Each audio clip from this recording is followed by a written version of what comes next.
Thrill Me. This show is part of the Thrill Me Podcast Network. Experience more on Facebook and YouTube. Core Memory Unlocked, a show about movies that shaped us. Yeah, baby. Just me, baby. Just me. Why didn't you just go home? That's your home. Are you too good for your home? Answer me. I'm the dude. Here are your hosts, Justin and Zak. Hasta la vista, baby.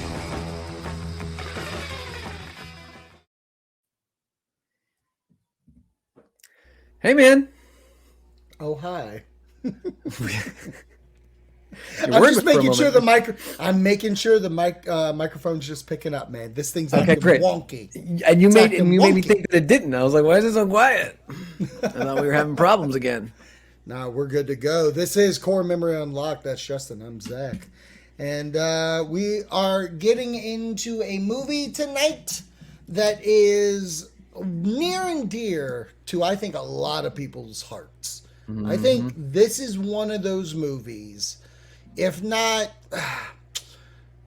I don't know how to phrase it. I feel like, you know, everybody's seen Terminator 2. Everybody knows Terminator 2. Movies like those. Yeah. Big yeah. blockbusters. Jurassic Park in the future and stuff. Yeah. But this is one of those movies where I feel like every family has seen this, and everybody in that family has seen it. Okay. And we are talking 1992's My Cousin Vinny. Okay? Yeah. We're talking Joe Pesci. We're talking Marissa Tomei. We're talking Ralph Macchio. Yeah. There's a lot going on in this movie. The dude from the Munsters. The dude from the Munsters. The judge. Before we get into the judge. Did you say Utes? Dude, what? Before we get into our childhood memories of it, I'm going to pull up the trailer right now. Bing, bang, boom.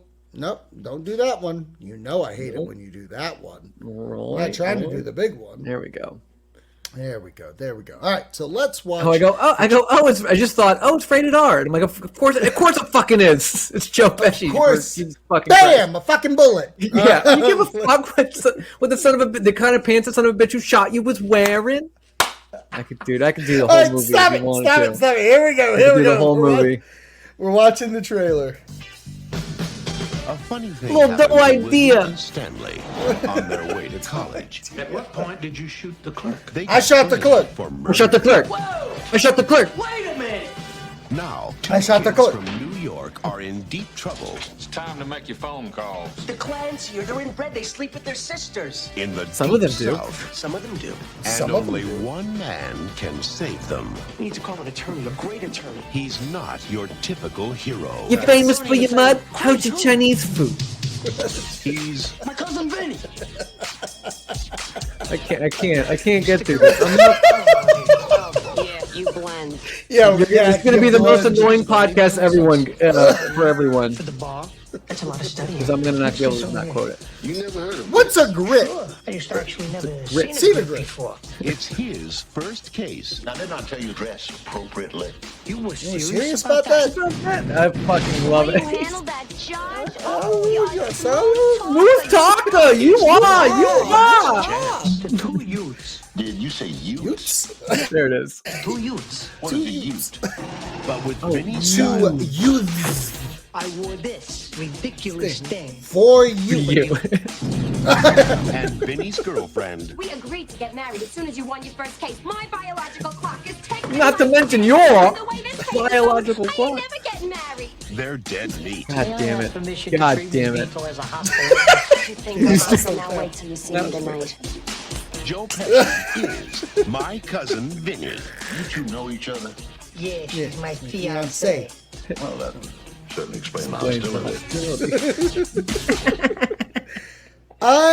Unbelievable. God damn it. God fucking damn it. Unbelievable. So I gotta say up front, because this is a first for me and Core Memory Unlocked. I'm not sure if you've done this or not, but Okay. did not watch this movie because I do not fucking need to. I know this movie backwards and forwards. If you want, I'll start right now from the beginning of the movie. This is the first movie that I did not. I'm like, I don't need to watch this. I don't need to cut. I mean, it's worth watching 1,000%, but I'm like, dude, I know this movie so fucking well, better than any movie we've done so far. So what's funny is before, when I was coming up with the list of things to watch, I had it up there and I was just looking at it and I was like, oh man, you know what? I haven't watched this in maybe 4 years. But Okay, yeah, I fair. think I watched it 3 months ago when we made the list, and like that's that movie. Like you just said, I know this movie front to back. Like I said, this is one of those movies. How I talked about What About Bob, how I talk about Christmas Vacation. This is a movie that was just a staple in the family. Yeah. Everybody in my family had this on VHS. Yes, one this way is or another. quintessential. When we talk about no one rewatches movies anymore because there's just so much shit to keep watching. You move on to the next thing. This was one of the quintessential movies that was rewatched over and over and over again. I can never pass up this movie. I fucking love it so much, and it's such an easy watch. And Leanne will quote this every line of this fucking movie, and we probably do maybe once a day. We quote this movie. Actually, now looking at it, I'm shocked you guys as a Halloween party haven't come as both of them. That's a great point. That's that a could totally be good done. fucking, like, both of y'all can great pull point. off the Yeah, like I think we hair. could. I think we and could. the look. I think you guys Agreed. could do it. I think that'd be fun. we could. That would be good. What I find most interesting, because like I said, I do know this as like a kid watching this. Probably, I think I was 10 at the time, 11. Yeah, I was gonna say I was a little older. Yeah.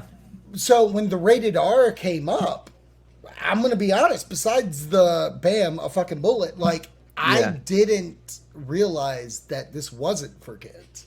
Right. Well, I'm kind of playing it back through my head, and other than just cursing, because just the amount of fucks could get you an R rating. It's similar to like Good Will Hunting. Like Good Will Hunting doesn't have any like sex or nudity or anything other than like the 200 times they say the word fuck, and so they had to have the R rating. But so I feel like it's mostly just the F bombs. But other than that, like there's nothing. And when you're a kid, I'm like, I don't give a shit about the word fuck. There's nothing else inappropriate about it. So I forget, it's rated R just for that, I assume. And I'm sure there's plenty of freaking more that are in it. But this there's movie, so many. This movie had my interest for obvious reasons, and that's Ralph Macchio being the Karate Kid. And even as a kid, I couldn't understand why I never watched something in between Karate Kid 3 to this movie with him. Right. Like, all I remember was Karate Kid 1, 2, and 3, and then this, and that's it. Yeah. And that's weird to me because what is that about? He's a good actor. Yeah, he ain't bad. I have no idea. And you think like from Karate Kid, you think that would have launched him into a lot more things, right? So there's something it's there. weird to me that he kind of went to the side in a way, because he's a supporting character in this. He ain't the star. 1,000% supporting. Yeah, for sure. But yeah, this movie starts off. Ralph Macchio and his friend are going to get to college, I believe. Yeah, and on a road they trip. stop at a gas station. They pick up some stuff. They leave, and when they're gone, a cop pulls them over, and somebody's. First of all right, pause. Yeah. I love the detail that he accidentally stole a can of tuna fish. Is that what it was? A can of tuna fish? You're right. Yep, you're right. And I love that when they talked about it, and so when they thought that they were getting pulled over, they're like, is this what's going on? And so that way when they started interrogating him, they thought it was all about accidentally pocketing, which is kind of like, this is no big deal, like whatever. Right. And then that's when he goes, whoa, wait a minute. When he actually figures out. I do love when he's talking to the sheriff that like he's trying to play it off like it wasn't a big deal. Right. Like, yeah. And the sheriff's like, what are you talking about? Right. Yes. Yeah. Like I do love the fact that they were along for the ride, and then to that scene that you saw in the trailer of you shot the clerk. You did all this, and then you shot the clerk. When did you shoot the clerk? I shot the clerk. I shot the clerk. Yeah. When did you do it? I shot the clerk. And then you put 2 and 2 together. Yes. Yep. And then he has the wonderful idea that he's going to call his cousin Vinny, who just got into out of law school. Yes. And when he gets there, I mean, the movie's just full of fucking hijinks between the horn that goes off early in the morning. Oh yes, right. Loud whistles. Yeah, the pigs. The train coming by. Yeah, the train. That's right. All the way to when they go sleep in the out in the prosecutor's cabin. And that weird noise. The screeching owl thing. Yeah. And he jumps out and starts shooting. Yep. And we see the owl looking at him. Oh, it's so good. Like, that's a great she goes, it's very romantic, laying under the stars. And he goes, I don't see any stars, Mo. And it starts thundering and lightning and stuff. And they get surrounded in mud. And they get stuck in mud, so they couldn't get out. Fucking great, man. What really grabs me about this movie, it's just entirely quotable. You were sitting here just ready to fucking pounce on everything that was said. This is one of those films that when you're watching, you're going to say it either on time or a second before. Right. So, all right. So back to like core memories here. So like, I mean, I did get to this movie a little late. I might have been like 12, 13, 14. I remember being around that age or whatever when this movie first came about. But I'm from Long Island, New York, and all my family is from New York. And these accents, especially Marissa Tomei's accent, is always something that I love hearing, and it brings me back to my childhood all the time. That will always be something like Fran Drescher, her accent, like that is just something that is just ingrained in me. It's my favorite sound in the world. And so hearing that, so them being from New York, and it's a very fish out of water, which is the main purpose of this story, is that they go down to the deep south or whatever, where everything's incredibly different. That is like one of the main like elements of nostalgia for me, is not just the movie itself, but like the characters in the movie remind me of my family, and the arguments that they would have is that banter between the two of them is one of my favorite things ever, and that's very nostalgic for me. And then of course, their chemistry is amazing, and all their arguments are great. And when I love like one of my favorite moments is when he goes out hunting with the other attorney, and he's trying to like, okay, I just was trying to finesse him, feel him out, and he just volunteers to give me all of his files. And she's so sweet and supportive, and she's like, you're a hell of a bonder. Like, you did it. And then he was like, what are you reading? And she was like, oh, I was just reading through the book. And then he was rude about it. He's like, don't read my fucking shit. And then he goes, want to know why Prada gave you his files? And he goes, I just told you why. And he goes, because he has to. It's called disclosure, you dickhead. And so she fucking schools him. They didn't teach you that in law school either? I love how sweet she was. Again, I could do this whole movie. I love how sweet she was and supportive of just saying, you're a hell of a bonder. That's one that we quote a lot. You're a hell of a bonder. Anytime you do anything well, we say that. And then once he was rude, she was like, all right, fuck you, I'm taking you out. Yeah, no, that's absolutely one of the best things about it. I love Marissa Tomei in this film. Like, what an intro to like her career. Like, she was even nominated for an Academy Award for this. Yeah, so which is wild, great. Like, I love it. I miss when we acknowledged comedic performances as award winning, because she, like you said, she reminded you of everything that you grew up with. Right. Because she was authentic. She was playing that character, and she was given monologues upon monologues, even to the fucking end where she's talking about the tires. Yeah, she's the most important person in this movie. Like, no, for sure, hands down. It was the pictures that she took that he was making fun of her for. Me in the shower. Well, we cracked the fucking case, But anyway, it was him going through the picture, and that's when he realized the pause attraction difference, whatever, as it would have on the curve. But anyway, it's her pictures. It's her actually knowing just as much, if not more, about law than he does, because he's fucking arrogant. Sure. And I love that it was she provided the opportunity in the movie, because when he's in court, he doesn't look like he's that good at arguing. But then when he's out of court, when they have all of these arguments, like when he's like, why do I hear the faucet dripping? And she's like, oh, yeah, I guess it's dripping. And he's like, yeah, but did you turn it off? He goes, yeah, I turned it off. Did you make sure you did it enough? And she was like, I turned it just right.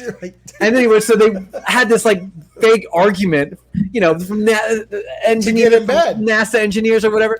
And so, yeah, exactly. So how can you be so sure?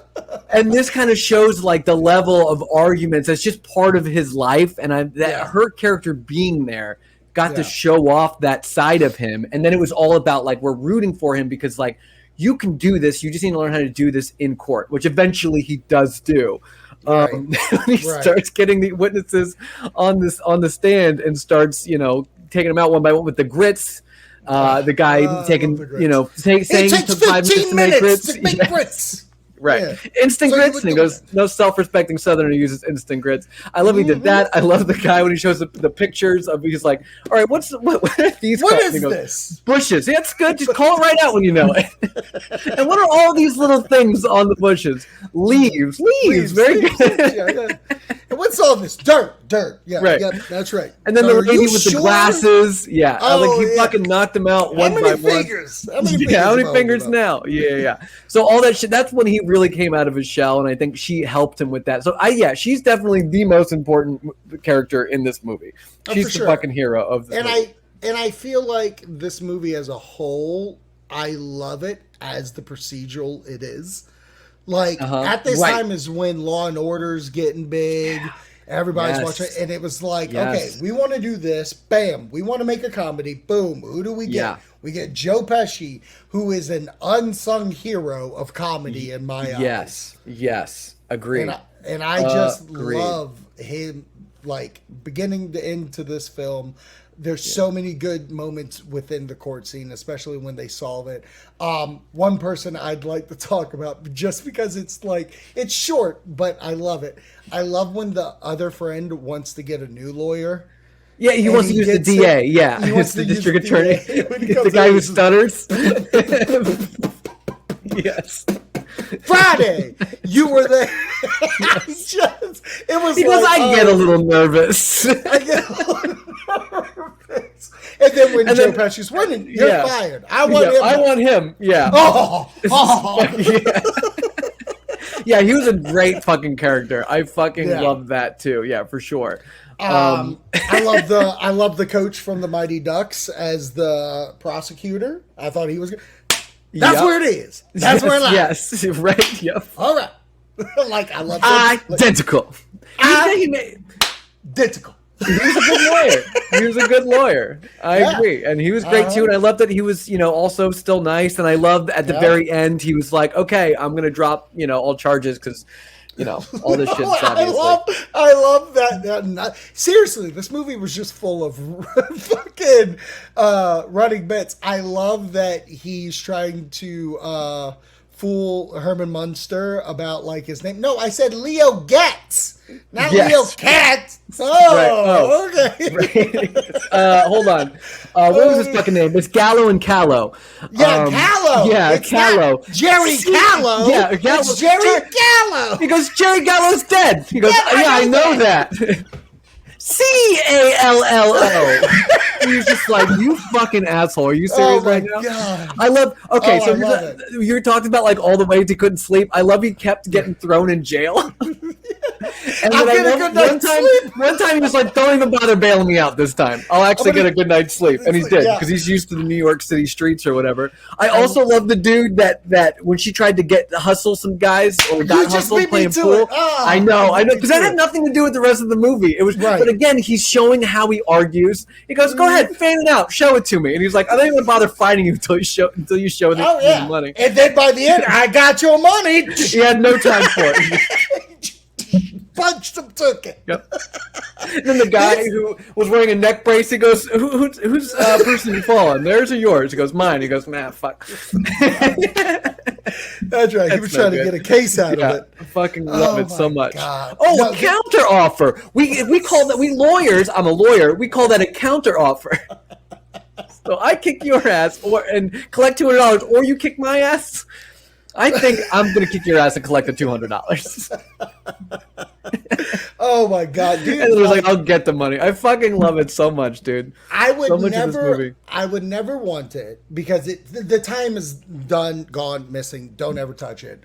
Right. But boy, oh boy, would I have loved a second movie of this. Okay. Not like, don't do a reboot now. Don't do a revival. No. Nothing like that.